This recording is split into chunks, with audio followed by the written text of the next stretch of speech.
What do you do when you're living in a society that is constantly oppressing you and discriminating against you for the color of your skin?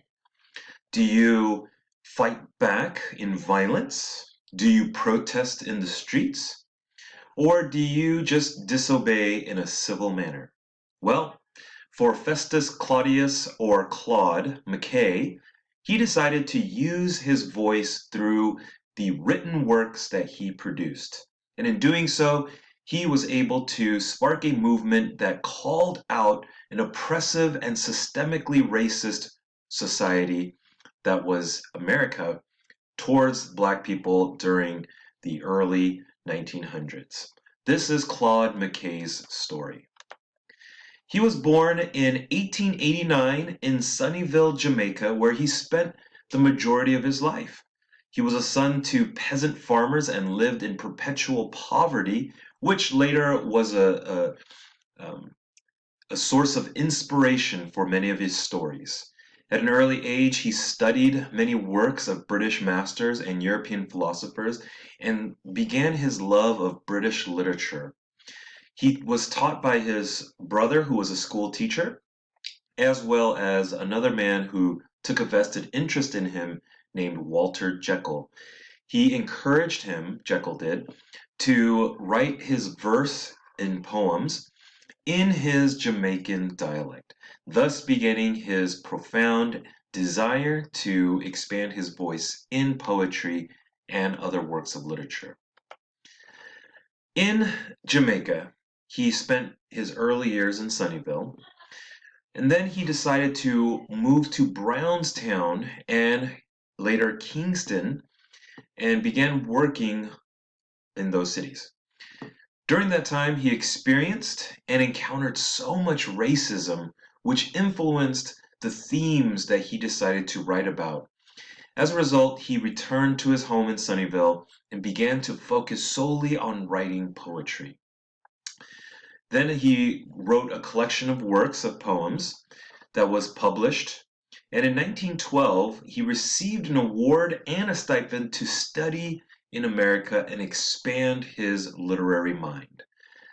Soon he moved to the South, where the majority of African Americans resided.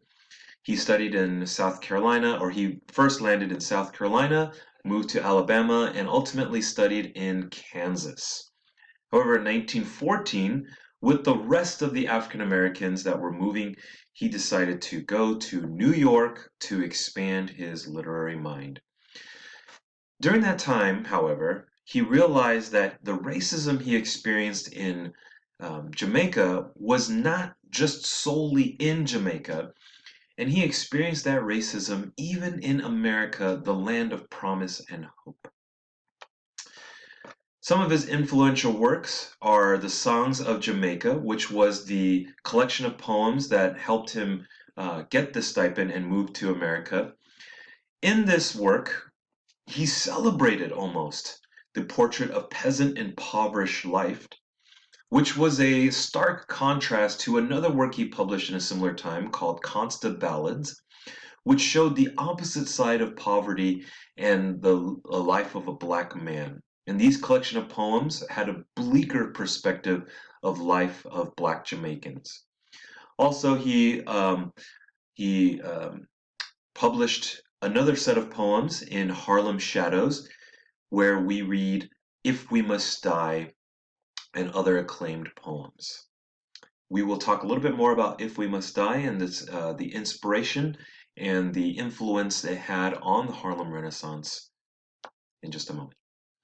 Additionally, he wrote a collection of novels, and in these novels, he explored the themes of racism in society, characters who are marginalized, systems that oppress the marginalized people, especially black people, and the exploitation of black men and women. Additionally, he wrote an autobiography that discusses the challenges he faced as a black man and the struggle he had against colonialism, segregation, and oppression. These works, in addition to his poems, helped shape his voice in discussing the injustices he faced in society. He became the influential writer, poet, author during the Harlem Renaissance. His poetic achievements and um, accolades, inspired the younger poets of that time period, especially a young man, Langston Hughes, who became another influential voice of the Harlem Renaissance. His works were militant and they emerged as the ultimate voice of the Harlem Renaissance to call out systemic racism and oppression that existed in society. He was an advocate for the black community, especially those who were marginalized and poor, and he advocated for full liberties and racial solidarity in society as portrayed in his works. If We Must Die is his um, kind of tour de la force of his works, and it really defends black rights and even threatens retaliation for the injustices they faced. And he challenges the racial bigotry and discrimination that black people had to go through all throughout their time in America as well as in other parts of the world. Finally, in conclusion, Claude McKay had an enduring impact on society, not just the black community, because it gave a voice to black poets and writers and other marginalized people in society. And it even, he promoted his uniqueness in his dialect as a Jamaican author.